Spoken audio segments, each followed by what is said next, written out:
ನಿಮ್ಮ ಯಜಮಾನರು ಆಗ ಹೇಗಿದ್ರು, ನಂತರ ಹೇಗಾದ್ರು, ಈಗ ಹೇಗಿದ್ದಾರೆ? ಈ ಮೂರು ಫೇಸ್ ನೋಡಿದ್ರೆ ನಾನು ಹೆಂಗೆ ಬೆಳೆದ್ನೋ, ಒಂದು ವೇದಿಕೆಯಲ್ಲಿ ಅಂದರೆ ಒಂದು ಆವರಣದಲ್ಲಿ, ಒಂದು ಫೀಲ್ಡಲ್ಲಿ, ಒಂದು ಕಾರ್ಯಕ್ಷೇತ್ರದಲ್ಲಿ, ಅವ್ರ ಕಾರ್ಯಕ್ಷೇತ್ರದಲ್ಲಿ ಅದೇ ರೀತಿ ಬೆಳೆದಿರೋದು. ಅವರು ಪ್ರಾರಂಭದಲ್ಲಿ ಅವರು ಲಾಯರ್ ಆಗಿದ್ದರೂ ಕೂಡ ಅವರು ಕಾಲೇಜಲ್ಲಿ ಲೆಕ್ಚರರ್ ಆಗಿದ್ದರು. ನಮ್ಮ ಮದುವೆ ಆದಾಗ ಆವಾಗಲೂ ಅಷ್ಟೇ ಅವ್ರದ್ದು ಇಂಡಿವಿಜುವಾಲಿಟಿ, ತುಂಬ ಸ್ವಂತ ಡಿಸಿಷನ್ನು, ಅವ್ರದ್ದೇ ಒಂದು ವೇ ಆಫ್ ಥಿಂಕಿಂಗು.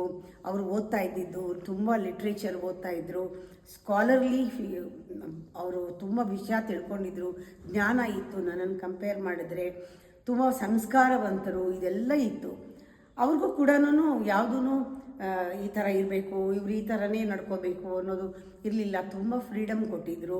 ತುಂಬ ಚೆನ್ನಾಗಿ ಖುಷಿಯಾಗಿ ನಾವೇನು ಬಹಳ ಕಮ್ಮಿ ದುಡ್ಡಿನಲ್ಲೇ ನಾವು ಬರ್ತಾ ಇದ್ದಿದ್ದು ಜಾಸ್ತಿ ಇಲ್ಲ. ನನಗೆ ಈಗಲೂ ನೆನಪಿದೆ, ಎಷ್ಟೋ ಕಡೆ ಹೇಳಿದ್ದೀನಿ, 10 ರೂಪಾಯಿ ನಾವು ದಿವಸಕ್ಕೆ ಪಿಗ್ಮಿ ಕಟ್ತಾ ಇದ್ದಿದ್ದು ಪ್ರಾರಂಭದಲ್ಲಿ. ಆಮೇಲೆ 50 ರೂಪಾಯಿ ಕಟ್ಟಿದ ಜ್ಞಾಪಕ ಇದೆ. ದಿವಸಕ್ಕೆ 100 ರೂಪಾಯಿ ಪಿಗ್ಮಿ ಕಟ್ಟಿದ ಜ್ಞಾಪಕ ಇದೆ. 500 ರೂಪಾಯಿ ನೋಟು ಬಂದಾಗ ನನಗೆ ಪ್ರತಿನಿತ್ಯ 500 ರೂಪಾಯಿ ಕಟ್ಟೋಷ್ಟು ಮಟ್ಟಿಗೆ ಅವ್ರು ಸಂಪಾದಿಸ್ತಾ ಇದ್ರು. ಆಮೇಲೆ 500 ರೂಪಾಯಿ ಬಂದಿದ್ದೆಲ್ಲ ನಿನಗೇನೆ ಅಂತ ಹೇಳಿದ್ರು.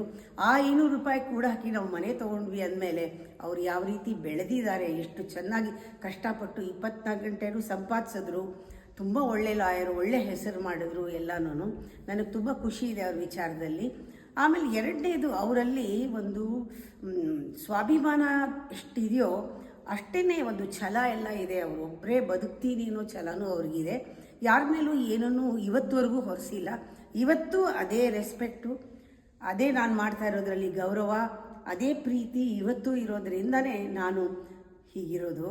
ಅದರಿಂದ ಒಂದೇ ಸಮ ಅವರು ಪ್ರೀತಿನಲ್ಲಿ, ರೆಸ್ಪೆಕ್ಟಲ್ಲಿ ಇರೋದ್ರಿಂದ ನಮ್ಮಲ್ಲಿ ವಾತಾವರಣ ಬದಲಾವಣೆ ಆದರೂ ಕೂಡ ರಿಲೇಷನ್ಶಿಪ್ನಲ್ಲಿ ಏನೂ ವ್ಯತ್ಯಾಸ ಆಗಿಲ್ಲ.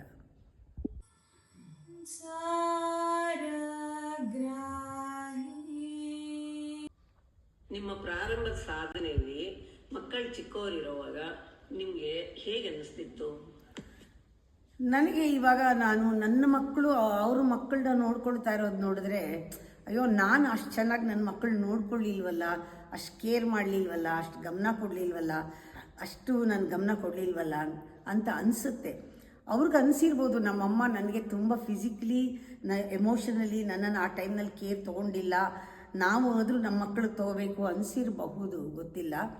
ಬಟ್ ನನಗೆ ಆ ವಾತಾವರಣ ಹೇಗಿತ್ತು ಅಂದರೆ, ನನ್ನಲ್ಲಿ ಏನೋ ಒಂದು ಮಾಡಬೇಕು ಅಂತ ಇದ್ದೇನೋ ಅದು ಹೊರಗೆ ಬರೋದಕ್ಕೆ ವಾತಾವರಣ ತನ್ನಷ್ಟು ತಾನೇ ಕೂಡ್ಕೊಂಡು ಬಂತು. ಆವಾಗ ನನಗೆ ಸೌಕರ್ಯ ಇತ್ತು, ನಮ್ಮಮ್ಮ ನಮ್ಮ ಜೊತೆ ಬಂದಿರೋರು. ಆದರೆ ನಾನು ಇವಾಗ ನನ್ನ ಮಕ್ಕಳ ಜೊತೆ ಹೋಗಿರೋಕ್ಕಾಗ್ತಾ ಇಲ್ಲ. ಇದು ಜನ್ರೇಷನ್ ಗ್ಯಾಪ್ ಇರ್ಬೋದು, ಅಥವಾ ನಮ್ಮಮ್ಮನಿಗಿಂತ ನಾನು ಇಂಡಿವಿಜುವಲ್ ಆಗಿರ್ಬೋದು. ಅವರು ಜಾಯಿಂಟ್ ಫ್ಯಾಮಿಲಿನಲ್ಲಿ ಭಾಳ ವರ್ಷಾಂಗಟ್ಲೆ ಇದ್ದವರು, ನಾನು ಇಂಡಿವಿಜುವಲ್ ಆಗಿ ಒಂದು ಸಿಂಗಲ್ ಫ್ಯಾಮಿಲಿನಲ್ಲಿ ನಾವು ಸಣ್ಣದಾಗಿ ಹೂಡ್ಕೊಂಡಿರೋ ಫ್ಯಾಮಿಲಿ, ಫ್ರೀಡಮ್ ಇತ್ತು. ಅದ್ರಿಗೆ ವ್ಯತ್ಯಾಸ ಇರ್ಬೋದು. ಎರಡನೇದು, ನನಗೆ ಅಕ್ಕ ತಂಗಿರೆಲ್ಲರೂ ಸಪೋರ್ಟ್ ಇತ್ತು. ನಮ್ಮ ಅಕ್ಕಂದ್ರೆ ಬರೋರು ಮನೆಗೆ, ಅವ್ರ ಮಕ್ಕಳ ಜೊತೆ ಇದು ಬೆಳೀತು. ನಾನು ತೊಗೊಂಡಿರೋ ಕ್ಲಾಸು, ನಾನು ಮಾಡ್ತಾ ಇದ್ದಿದ್ದು, ಓದಿದ್ದು, ಲೆಕ್ಚರು ಎಲ್ಲನೂ, ಮನೆಯಲ್ಲಿರೋ ವಾತಾವರಣ, ಸಪೋರ್ಟ್ ಮಾಡೋ ಯಜಮಾನರು ಎಲ್ಲ ಸೇರಿ ನನಗೆ ನನ್ನ ಒಳಗಡೆ ಇರೋದು ಏನು ಬೆಳೀತಾ ಇತ್ತು. ಇದು ಆಗಬೇಕು ಅಂತ ಇತ್ತೇನೋ, ಅದಕ್ಕೆ ತುಂಬ ಸಪೋರ್ಟ್ ಸಿಕ್ತು ನನಗೆ. ಇದಕ್ಕೆ ನಾನು ಇದ್ದೀನಿ, ಅದಕ್ಕೆ ಇದೆಲ್ಲ ಒದಗಿ ಬರ್ತಾ ಇದೆ ಅನ್ನೋದು ಖಚಿತವಾಗಿ ನಾನು ಒಂಥರ ಬಿಟ್ಟು ಹೊರಗಡೆ ಹೋಗೋಕ್ಕೆ ಶುರು ಮಾಡಿದೆ. ಮಕ್ಕಳನ್ನ ಬಿಟ್ಟು 15 ದಿವಸ 20 ದಿವಸ ಇರ್ತಾ ಇರಲಿಲ್ಲ. ಆದರೆ ಮಕ್ಕಳು ಇನ್ನೂ ಚೆನ್ನಾಗಿ, ನಿಜವಾಗ್ಲೂ ಹೇಳ್ತಾರೆ, ದೇವಕಿ ಮತ್ತು ಯಶೋಧ ಅಂತ ಯಾವ ರೀತಿ ಕೃಷ್ಣನ ಬಿಟ್ಕೊಟ್ಲು, ಹಾಗೆ ನನ್ನ ಮಕ್ಕಳನ್ನ ಬಿಟ್ಟಿದ್ದರಿಂದ ನಿಜವಾಗ್ಲೂ ನನ್ನ ಮಕ್ಕಳನ್ನ ನೋಡ್ಕೊಂಡಿದ್ದು. ಇವತ್ತು ಹೇಳ್ತಾರೆ, ನನ್ನ ಜೊತೆ ಇದ್ದಿದ್ದ ಅಮಿತಾ ಅವರೆಲ್ಲ ತಾಯಿಗಿಂತ ಚೆನ್ನಾಗಿ ಮಕ್ಕಳನ್ನ ನೋಡ್ಕೊಂಡಿದ್ದಾರೆ. ಇವತ್ತು ಅವ್ರ ಮೇಲೆ ಜಾಸ್ತಿ ಪ್ರೀತಿ ಅವ್ರು ತೋರಿಸಿದ್ರು ಕೂಡ ನನಗೆ ಖುಷಿ ಆಗುತ್ತೆ. ಈ ಥರ ಆ ವಾತಾವರಣನೂ ಹಾಗೆ ಕೂಡ್ಕೊಂಡು ಬಂತು. ಯಾರೂ ನೀನು ಹೋಗಬೇಡ, ನೀನು ಮಾಡಬೇಡ, ನೀನು ಮಾಡ್ತಾ ಇರೋದು ಸರಿಗಿಲ್ಲ ಅಂತ ಯಾರೂ ಹೇಳಲೇ ಇಲ್ಲ.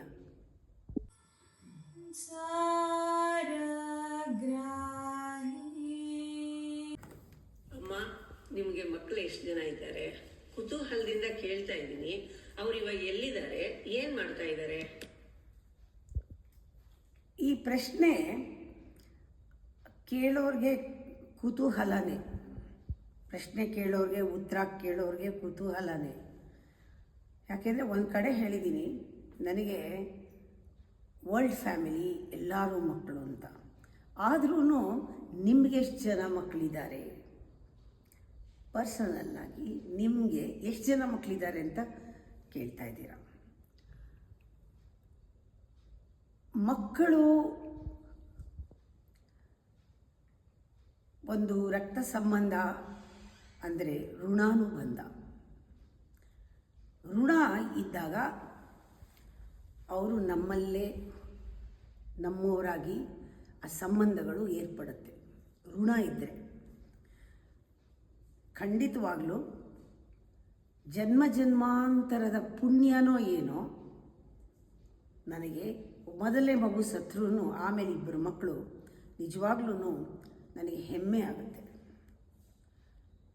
ಆ ಎರಡು ಮಕ್ಕಳೂ ಕೂಡ ನಾವು ಯಾವ ರೀತಿ ಅವ್ರನ್ನ ಬೆಳೆಸಿದ್ವಿ ಅಂದರೆ ಪ್ಲ್ಯಾನ್ ಮಾಡ್ಕೊಂಡು ಬೆಳೆಸಲಿಲ್ಲ. ಆ ಇಬ್ಬರೂ, ಒಂದು ಗಂಡು ಮಗು ಒಂದು ಹೆಣ್ಮಗು, ದೊಡ್ಡೋಳು ಹೆಣ್ಮಗು, ಚಿಕ್ಕದು ಗಂಡು ಮಗು, ಇಬ್ಬರೂ ಯಾವ ರೀತಿ ಬೆಳೆದ್ರು ಅಂದರೆ ಎಲ್ಲರ ಜೊತೆ ಬೆಳೆದ್ರು. ಮನೇಲಿದ್ದರೂ, ಮನೇಲಿ ಎಲ್ಲರೂ ಇದ್ದಾಗ ಎಲ್ಲರ ಜೊತೆನೂ ಬೆಳೆದ್ರು.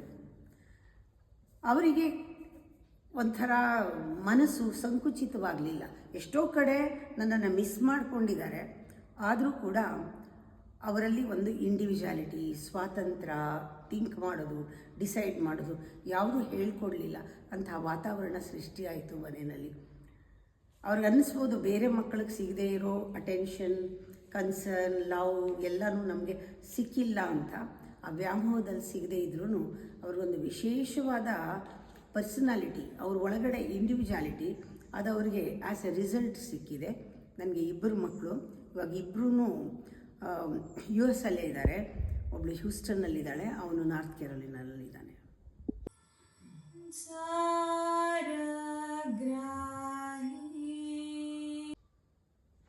ಅಮ್ಮ, ನಿಮಗೆ ಮೊಮ್ಮಕ್ಕಳಿದ್ದಾರಾ? ಖಂಡಿತ ಮೊಮ್ಮಕ್ಕಳಿದ್ದಾರೆ. ಈ ಮೊಮ್ಮಕ್ಕಳು ಇನ್ನೂ ಒಂದು ಎಕ್ಸ್ಟೆನ್ಷನ್ ಆಫ್ ದಟ್ ಮಕ್ಕಳು. ಇಲ್ಲಿ ವ್ಯಾಮೋಹ ಇದ್ದರೆ ಅಲ್ಲಿ ತೀರಾ ವ್ಯಾಮೋಹ ಜಾಸ್ತಿ ಆಗುತ್ತಂತೆ ಮೊಮ್ಮಕ್ಕಳ ಜೊತೆಗೆ. ನಾವೇ ಆಗ್ಬಿಡ್ತೀವಿ ಮೊಮ್ಮಕ್ಕಳು ಆ ಥರ.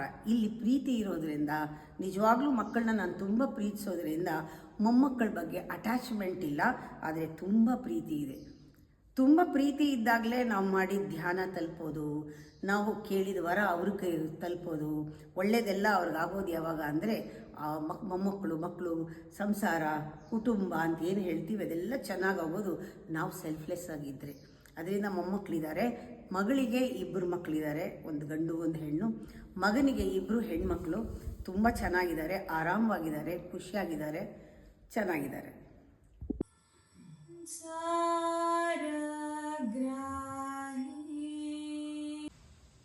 ನಿಮಗೆ ಮಕ್ಕಳ ವ್ಯಾಮೋಹ ಇಲ್ವಾ? ಮಕ್ಕಳ ವ್ಯಾಮೋಹ, ಆ ವ್ಯಾಮೋಹ ಇಲ್ಲದೇ ಇಲ್ಲ. ಮಕ್ಕಳು ಅಂದಮೇಲೆ ವ್ಯಾಮೋಹ ಇದ್ದೇ ಇರುತ್ತೆ. ಅದೇ ನಿಜವಾದ ಬೀಜ. ವ್ಯಾಮೋಹಕ್ಕೆ ಬೀಜ ಗಂಡ ಅಲ್ಲದೆ ಇದ್ದರೂ ಮಕ್ಕಳಂತೂ ಆಗಿರ್ತಾರೆ ತಾಯಿಗೆ, ಅದರಲ್ಲೂ ತಾಯಿಗೆ. ಆದರೆ ಆ ವ್ಯಾಮೋಹದ ಬೀಜ, ವ್ಯಾಮೋಹನೇ ಇದ್ದಿದ್ದರೆ ಇವತ್ತು ಅವ್ರ ಬಗ್ಗೆ ನನಗೆ ಏನೋ ಒಂದು ರೀತಿ ಎಕ್ಸ್ಪೆಕ್ಟೇಷನ್ನು, ಒಂದು ರೀತಿ ಹೇಟ್ರೆಡ್ಡು, ನಾವು ಅಂದ್ಕೊಂಡಿದ್ದು ಮಾಡಿಲ್ಲ ಅಂತ ಆ ಥರದ್ದೆಲ್ಲ ಮನಸ್ಸಲ್ಲಿರೋದು ನನಗೇನೂ ಇಲ್ಲ. ಅವ್ರಿಗೆ ಚೆನ್ನಾಗಿರಬೇಕು ಅನ್ನೋದು ಬಿಟ್ಟರೆ ಏನೂ ಇಲ್ಲದೆ ಇರೋದ್ರಿಂದ ಅವರು ಪ್ರತಿ ಪ್ರೇಯರು ಅವರಿಗೆ ತಲುಪೋ ಹಾಗೆ ಒಂದು ಕನೆಕ್ಷನ್ ಇರೋದ್ರಿಂದ ಇದನ್ನು ವ್ಯಾಮೋಹ ಅಂತ ಹೇಳಲ್ಲ. Pure love, pure love. ಅದು ಹೇಳ್ತಾರೆ, ಮೊದಲು ನಿನ್ನ ಹತ್ತಿರದವ್ರನ್ನ ನಿನ್ನನ್ನು ಪ್ರೀತಿಸು, ನಿನ್ನ ಹತ್ತಿರದವ್ರನ್ನ ಪ್ರೀತಿಸು. ಅದು ಪ್ಯೂರ್ ಆಗಿದ್ದರೆ, ವ್ಯಾಮೋಹ ಇಲ್ಲದೆ ಇದ್ದರೆ ನೀನು ಎಲ್ಲರನ್ನೂ ಪ್ರೀತಿಸೋಕ್ಕೆ ಸಾಧ್ಯ ಅಂತ. ಹೇಗೆ ಅನ್ಕಂಡೀಷನಲ್ ಲವ್ ನನಗೆ ಆ ಎಕ್ಸ್ಪೀರಿಯನ್ಸಿಗೆ ಬರ್ತಾ ಇದೆ ಅಂದರೆ, ನನ್ನ ಮಕ್ಕಳನ್ನ ನಾನು ಯಾವ ಅಪೇಕ್ಷೆ ಇಲ್ಲದೆ ಪ್ರೀತಿಸ್ತಾ ಇರೋದ್ರಿಂದ ನನಗೆ ಎಲ್ಲರನ್ನೂ ಪ್ರೀತಿಸೋವಂಥದ್ದು ಶಕ್ತಿ ಆ ಮಕ್ಕಳಿಂದನೇ ಬಂದಿರೋದು ನನಗೆ. ಅದು ಕಲಿಸಿದೆ ಸಂಸಾರ.